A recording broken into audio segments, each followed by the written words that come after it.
High বন্ধুরা, কেমন আছো তোমরা? আমি আবারও চলে আসছি নতুন একটি ভিডিও নিয়ে। তো আজকে আমি তোমাদের সঙ্গে শেয়ার করব যে আমি কিভাবে অ্যালোভেরা গাছ লাগাই। আমার বাড়িতে সবাই বলে যে আমি যেই গাছই লাগাই না কেন আমার হাতে সব ধরনের গাছ হয়, কারণ আমি পেয়ারার বিচি থেকে গাছ বানাইছি, মানে চারা বানায় তারপর বাড়িতে গাছ লাগাইছি।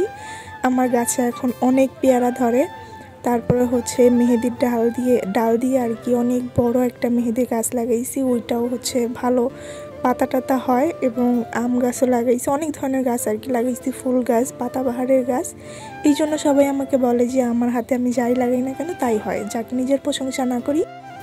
এখানে প্রথমে আমি আমার বাড়িতে যে একটু মাটি ছিল ওই মাটিটা আমি প্রথমে দিয়ে নিছি। পরে এখানে আমি বাড়ি থেকে গোবর নিয়ে আসছিলাম, কারণ আমরা জানি গাছের জন্য গোবর সার অনেক ভালো। আসলে অ্যালোভেরা গাছের জন্য ভালো কিনা আমি জানি না, তাও গোবর সার দিয়ে নিছি। তারপর বালু এবং মাটি দুইটা মিক্স করে পরে আমি দিয়ে এই অ্যালোভেরা গাছটা লাগাইছি। এই অ্যালোভেরার পাতাটা অনেক মোটা হয়। এর আগে আমি একটা লাগাইছিলাম, ওইটার পাতা অনেক চিকন চিকন ছিল, পরে ওটা আমি ফেলে দিছি। তো তারপরে এখানে দেখো আমার মা তুলসী গাছ এবং কিছু ফুল গাছ লাগাই রাখছে। তো আমার অ্যালোভেরার অনেক দরকার ছিল, আমার অনেক চুল পড়ে, এই জন্য অ্যালোভেরা গাছ লাগাইছি। তো এইখানে আরও একটা রেসিপি তোমাদের সাথে শেয়ার করি, নিমকি বানানোর। আর আমার ঘরে আমি টুকটাক এগুলো বানাই রাখি, নিমকি এবং সিঙ্গারা এগুলো বানাই রাখি। তো এখানে আমি প্রথমে ময়দা নিছি, ময়দা বা আটা যেটাই আর কি আমরা রুটি বানাই ওইটা। তারপরে ওখানে লবণ, সয়াবিন তেল আর মরিচের গুঁড়ো দিয়ে সুন্দর মতো মেখে নিছি। মাখানোর পরে দেখবা যে হাতে যখন মুঠ চলে আসবে, মানে এই ময়দাটা শক্ত শক্ত হয়ে থাকবে, দলা বেঁধে থাকবে, তখন বুঝবা যে সুন্দর মতো ময়াম দেওয়া হয়ে গেছে।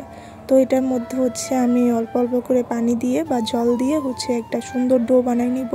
একটু সফট সফট করে বানাবো, যাতে বেলতে সুবিধা হয়। আর শক্তটাই কিন্তু এত বেলা যায় না, এত সফট না, পিৎজার ডো মতো করে বানাবো না, একদম লুচি যেভাবে বানাই ওইভাবে করে আমি এই ডোটা বানাই নিব সুন্দর মতো করে। এটা কিন্তু নর্মাল ঠান্ডা জল, কোনো গরম না, রুম টেম্পারেচারে যে জলটা থাকে ওই জলটা দিয়ে আমি এখানে ময়াম দিব সুন্দর করে। মাখা হয়ে গেলে আমি কিছুক্ষণ ঢেকে রাখবো, যাতে এটা আরেকটু সফট হয়ে যায় এবং সব কিছু সুন্দর মতো অ্যাক্টিভেট হয়ে যায় তার জন্য। তো এরপরে আমি ছোট ছোট লিচি করে নিব। লিচি করে এটা আমি ময়দা দিয়ে সুন্দর মতো বেলে নিব, যেভাবে রুটি বেলতে হয় ওইভাবে সুন্দর করে বেলে নিয়ে আমি চাকুর সাহায্যে এটা কেটে নিব, মানে নিমকির শেপ দিয়ে নিব চাকুর সাহায্যে। তোমরা চাইলে এটা ডিপ ফ্রিজেও রাখতে পারো এবং সাথে সাথে এটা ভেজেও নিতে পারো। আমি এটা ডিপ ফ্রিজে রেখে দিয়েছিলাম একটা রাতের জন্য, যাতে এটা সুন্দর মতো শক্ত হয় এবং ঝরঝরা থাকে, আর পরেও ভেজে খেতে পারবা, অনেকগুলো চাইলেও বানায় রাখতে পারবা। তো আমার ভিডিওটা তোমাদের কেমন লেগেছে অবশ্যই আমাকে জানাবে, এবং আরও সুন্দর সুন্দর রেসিপি দেখতে এবং আমার ব্লগ দেখতে অবশ্যই আমার চ্যানেলটা সাবস্ক্রাইব করে দিবে এবং আমার সঙ্গে থেকো। তো কেমন লেগেছে আমার ভিডিওটা এটা অবশ্যই আমাকে জানিও।